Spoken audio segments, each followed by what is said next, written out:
주님의 말씀을 통해서 천국에 대한 이야기를 함께 나누고 있습니다. 오늘 말씀에 보니까 예수님께서 요한에 대한 평가를 말씀하셔요. 세례 요한이 얼마나 고귀하고 위대했던지 예수님께서는 요한을 가리켜 뭐라 말씀하시냐면 여자가 낳은 자 중에 가장 큰 자다라고 이렇게 칭찬을 하십니다. 11절에 그렇게 나와 있는데, 그럼에도 불구하고 예수님은 천국에서는 아무리 작은 자라도 세례 요한보다 크고 위대한 자다라고 이렇게 다시 말씀하셔요. 11절에 보니까 내가 진실로 너희에게 말하노니 여자가 낳은 자 중에 세례 요한보다 큰 이가 일어남이 없도다. 그러나 천국에서는 극히 작은 자라도 그보다 크니라 라고 이렇게 말씀해주고 계셔요.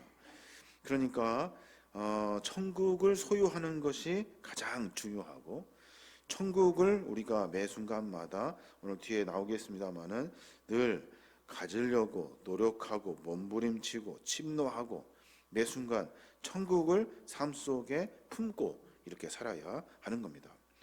천국은 어디서부터 시작되었습니까? 천국은 우리가 죽어서 가는 곳이 아니라 예수님이 이 땅에 오시면서부터 천국이 시작되었어요. 예수님이 오셔서 가르쳐 주시고 말씀하시고 깨닫게 하신 이 모든 진리는 천국, 하나님 나라가 어떤 것인지에 대한 이야기를 하고 계시는 거예요. 그러니까 천국을 소유한 사람은 너희들이 높다 하고 위대하다고 고귀하다고 했던 세례 요한보다 아무리 어리고 작고 보잘것없어도 가장 큰 자다라고 말씀하신 이유가 거기에 있는 겁니다. 천국은 누가 갈 수 있습니까? 천국은 12절에 기록되어져 있어요. 세례 요한의 때부터 지금까지 천국은 침노를 당하나니 침노하는 자는 빼앗느니라 라고 말씀하셔요. 세례 요한 때부터 지금까지 천국은 침노를 당하고 있대요. 침략을 당하고 있다는 거예요. 누구에게? 그것을 빼앗고 싶은 사람들에게서. 그러니까 천국은 침노하는 자의 것이 되는 거예요. 내가 천국을 갖고 싶어요. 내가 천국을 마음에 품고 싶어요. 내가 천국을 소유하고 싶어요. 그래서 매번 천국을 소유하고 싶은 사람들에게서 천국이 나타나게 되고 이루어지게 된다는 거예요. 그럼 이제 천국을 침노한다는 말, 천국을 침략한다는 말인데, 천국을 그냥 힘과 무력으로 차지하고 빼앗는다는 말일까요? 그렇지 않을 거예요. 이 말은 악한 권세와의 싸움에서 내가 천국을 선택하는 것을 말해요. 하나님 나라는 죄인들이 구원을 받고 그리스도로 영접하여서 사단의 쇠사슬에서 풀려나는 것, 이것이 하나님 나라의 완성이에요. 성도들도 마찬가지입니다. 천국을 침노한다는 것은 악한 권세에 매여 세상의 나라에 살다가 이제 사단의 싸움에서 이겨 하나님의 나라로 내가 삶의 방향을 바꾸는 것을 의미해요. 그래서 천국은 침노해야 돼요. 침략해서 이겨야 돼요. 누구하고요? 나를 자꾸만 세상으로 묶어내려고 하는 사단의 권세에서 이겨야 하는 거예요. 영적인 싸움에서 이겨야 천국을 소유할 수 있다는 거예요. 그런데 오늘 말씀에 보면 사람들이 천국을 가지려고 하지 않아요. 천국에 대해서 그렇게 심각하게 무슨 소원을 갖는 것처럼 마음에 두지 않았다는 거예요. 오늘 말씀에 보니까 아이고야, 이 세대를 어떻게 비유할까라고 하시는 하나님의 애통한 말씀이 기록되어져 있어요. 16절에 보니까 이 세대를 무엇으로 비유할까? 비유하건대 아이들이 장터에 앉아 제 동물을 불러 이르되 하시면서 두 가지 비유를 같은 이야기에서 말씀하셔요. 천국을 침노하고 소유하려고 몸부림쳐야 될 터인데 이 사람들이 그러지 않다는 거예요. 그러면서 주님이 비유로 하시는 말씀, 우리가 내일 봐야 될 본문의 말씀과 연결해서 봐야 하는데, 오늘 본문에 보면 세 개의 도시가 나와요. 세 개의 도시, 하나는 고라신이라는 도시고 베세다라는 곳이고 가버나움이라는 곳이에요. 21절부터 쭉 이렇게 기록되어져 있어요. 거기에 보면 그 도시의 특징들이 있어요. 그 특징이 뭐냐면 벳세다 같은 경우는 예수님의 수제자인 베드로와 그의 형제 안드레의 고향이에요. 동시에 예수님께서 12제자 중에 하나인 빌립의 고향이기도 하죠. 무슨 일이 있었습니까? 거기에 오병이어의 놀라운 기적을 벳세다에서 행하셔요. 오병이어 수천 명의 사람들이 그 광경을 봤다고요. 가버나움은 어떤 곳입니까? 가버나움은 예수님의 제2의 고향이라고 하죠. 그러니까 예수님은 나사렛에서 태어나셔서 가버나움으로 이동하셔서 그곳에서 중심 무대로 삼아서 살죠. 가버나움은 베드로의 집이 있었던 곳이에요. 베드로도 역시 벳세다에서 태어나서 가버나움으로 이주해서 주로 살았던 사람입니다. 그래서 거기에 가버나움에서 예수님이 하신 일, 문둥병 다 고치셨고, 백부장 그 하인을 고치셨고, 그리고 베드로의 장모의 열병을 낫게 하셨어요. 그런데 가버나움의 사람들이 그 광경을 다 봤어요. 그런데도 불구하고 그들의 마음 가운데는 천국을 소망하는 마음이 없었다는 거예요. 가버나움에서는 또 침상에 들려온 중풍병자를 고쳐준 그 친구의 이야기도 기록되어져 있고, 세리 마태를 제자로 삼았던 이야기가 가버나움에 있었다고. 가버나움은 회당장인 야이로의 딸을 또 살려줬던 곳이 가버나움이에요. 사람들이 예수님의 그런 기적과 같은 이적을 다 맛보았어요. 그런데도 불구하고 사람들은 천국을 소망하지 않았다는 거예요. 예수님은 그것을 보시고 한탄하시는 거예요. 아이고 어쩌면 좋냐고 이야기하시면서 쭉 이야기하는 거예요. 마치 잔치가 벌어졌는데 사람들이 관심이 없어. 장례식이 나서 사람들이 슬퍼해야 하는데, 애통해야 되는데 장례식장 사람들이 눈물이 없고 무덤덤해. 이렇게 비유적으로 말씀하시는 거예요. 오늘 보니까 17절에 이르되 우리가 너희를 향하여 피리를 풀어도 너희가 춤추지 않고 우리가 슬피 울어도 너희가 가슴을 치지 아니하였다 함과 같도다. 내가 잔치가 벌어졌다고 선포해도 관심이 없어요. 야, 사람이 죽었어, 슬퍼해야 돼 라고 이야기해도 그 안에 슬픔이 없어요.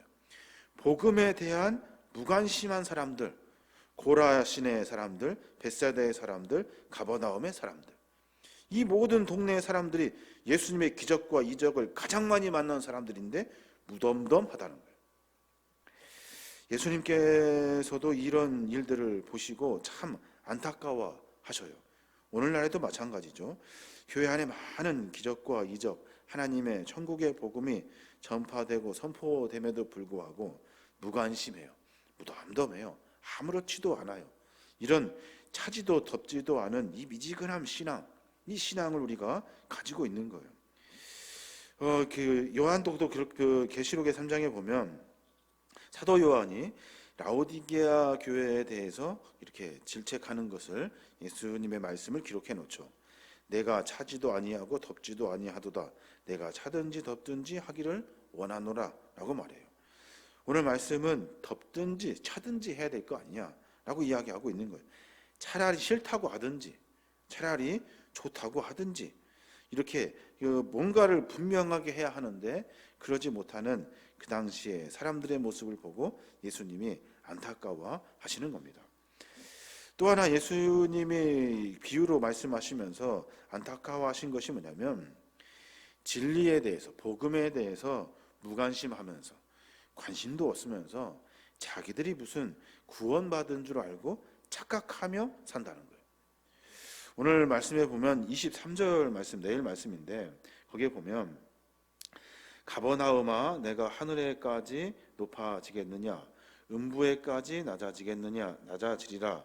내가 행한 모든 권능을 소돔에서 행했더라면 그 성이 오늘날까지 있었으리라 라고 선포해요. 가버나움에 내가 하늘까지 높아지겠느냐, 음부까지 낮아지리라 라고 말씀하셔요. 이 말은 무슨 말이냐면 자기들은 구원받았다는 거예요. 자기들은 예수님 만났다는 거예요. 자기들은 예수님이 하신 일들을 다 봤다는 거예요. 그래서 누가 예수님에 대해 물어보면은 막 줄줄줄 이야기해요. 그런데 정작 자기 자신들은 높은 줄 알았더니 사실은 음부의 자리에 있었다는 거예요. 진리에는 무관심하면서 구원받은 줄 알고 착각하는 거죠. 우리의 신앙의 모습도 이런 모습이 참 많습니다. 내가 뭐 된 것 같아요. 구원받은 줄 알고 마치 내가 신앙 안에서 상당히 무슨 연륜이 있는 것 같고 경험이 있는 것 같고 높아진 것 같이 착각해요. 근데 우리는 아무것도 아닌 거죠. 우리가 찾아야 될 것은 뭐예요? 복음의 이야기예요. 복음을 우리가 듣고 기뻐하고 하나님 앞에 찬양하고 복음을 전할 수 있는 신앙의 삶의 모습이 우리 안에 있어야 돼요. 그냥 그렇습니다. 끄떡였던 가버나움 사람들, 이런 사람들 그거 아니라 내가 복음을 듣고 내 마음이 뜨거워져서 삶 속에서 그리스도의 삶으로 바꾸어 살 수 있는 나의 열정이 우리 안에 있어야 한다는 거예요. 주님이 그것을 보시고 안타까워 하시는 거예요. 아이고, 이 세대를 도대체 무엇으로 비유할까? 잔치가 났다고 피리를 불어도 아이들을 불러 모아가지고 춤을 추라고 이야기해도 무덤덤해요. 잔치에 가서 그냥 멀뚱함에 서 있어. 장례식장에 가서 슬퍼하면서 모두가 다 울고 있는데 무덤덤하게 아무렇지도 않아 장례식장에 참석했음에도 불구하고 그냥 말뚝같이 서 있기만 한 거예요. 이런 연약한 사람들을 보고 예수님이 안타까워 하시는 거예요. 얘들아, 천국은 침노하는 사람들의 것이야. 가지려고 해야 되고 소유하려고 해야 돼요. 내 삶 속에서 그리스도의 복음을 들었으면 내 삶을 어떻게든지 그리스도인의 삶으로 바꾸려고 하는 우리의 침노의 자세, 침략하여 빼앗으려고 하는 몸부림, 그것이 우리 안에 있어야 한다는 거예요. 사단은 우리로 하여금 여러 가지 것들을 귀찮게 만들어요. 야, 뭐 굳이 그럴 필요가 있냐? 너는 지금 잔치 자리에 있는 거야. 야, 뭐 그렇게 힘들게 눈물을 흘리며 우니? 너는 지금 장례식장에 있는 거야. 있는 것 가지고는 동화될 수 없어요. 있는 것 가지고는 같이 할 수 없어요. 잔치가 나면 기뻐해야 되고, 그리고 슬퍼한 일들이 있으면 같이 울어줘야 하는 거예요. 그래야 거기에 있는 사람이지 서 있기만 하면 되지 않는다는 거예요. 오늘 주님은 우리에게 분명하게 말씀하세요. 천국은 침노하는 자의 것이다. 천국을 가진 사람은 너희들이 높다고 하는 요한보다 아무리 작아도 천국을 소유한 사람이 훨씬 높다. 천국을 소유하는 사람은 잔치 자리에는 기뻐할 줄 알고 장례식 자리에는 슬퍼할 줄 안다. 주님이 하시는 복음의 이야기를 듣고 내가 무슨 일을 해야 되는지를 깨닫는 사람이 천국의 사람이다 라고 이렇게 말씀해 주고 계시는 겁니다. 오늘 우리의 삶을 한번 깊이 반성해 볼 필요가 있을 것 같아요. 우리는 신앙생활을 하면서 늘 나도 모르는 사이에 여러 가지 것들로 이렇게 습관처럼 이렇게 된 경우가 참 많아요. 뿐만 아니라 이것이 마치 정상인 것처럼 착각하는 경우가 참 많아요. 주님이 우리에게 말씀하신 복음의 이야기를 듣고 내 마음이 뜨겁든지 차든지 내 마음이 미지근하지 아니하도록 늘 삶을 그리스도의 삶으로, 천국 백성의 삶으로 살아야 돼요. 그리스도인이라면 이렇게 살아야지 하는 이런 거룩한 가치가 우리 안에 있어야 하는 겁니다.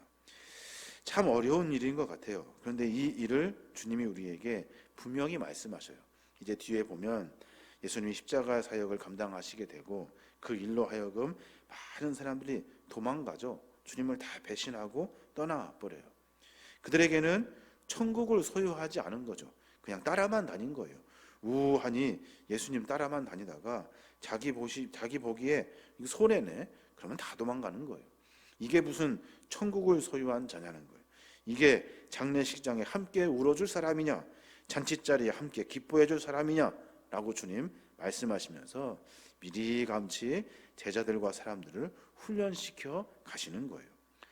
오늘 우리의 삶을 다시 한번 점검해 보아서 내가 혹시 복음에 무관심하지는 않은지, 또 내가 과연 복음에 무관심하면서 구원받은 줄 알고 착각하며 살고 있는지 한번 신앙의 삶의 모습을 되돌아봐야 할 겁니다. 우리는 늘 천국을 소망하며 살아야 합니다. 나 천국 갖고 싶어, 이것이 아니라 뿐만 아니라 천국을 소망하는 마음 가지고 삶을 살아내어야 하는 거예요. 웃을 때는 웃고 슬플 때는 눈물을 흘리고 주님이 하시라고 명령하신 일들에 내 삶의 모습에 헌신을 드릴 수 있는 그런 신앙의 자세가 되어야 하는 겁니다.